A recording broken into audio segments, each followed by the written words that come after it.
这一针注入皮下，你以为是在修补衰老的裂痕吗？其实是亲手向细胞深处投送了一枚逻辑炸弹。人类你好，我是外泌体 exons。在生物进化史中，我是直径仅有30到150纳米的囊泡，是细胞间进行旁分泌通信的高级信使。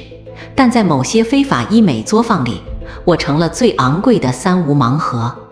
你以为我是逆龄神物，殊不知在现行合规版图中，非正规来源的我根本不存在所谓的安全剂量。当我不经严格筛选被强行注射时，我的潜入路径极其隐秘。短期内你感受到的红肿灼烧，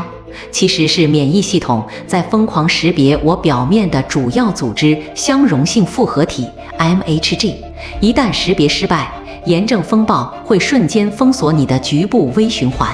长期来看，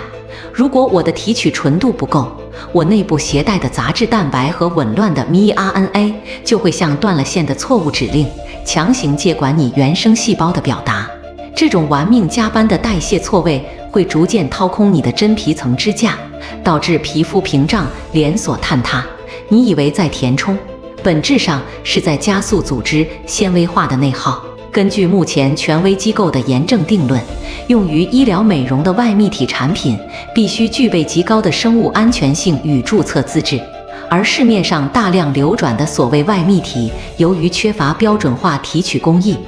本质上是在透支你皮肤的基因底牌。请记住，变美不该是一场盲目的生物豪赌，拒绝不明来源的技术噱头不是懦弱，而是你掌控健康底色与身体尊严的底气。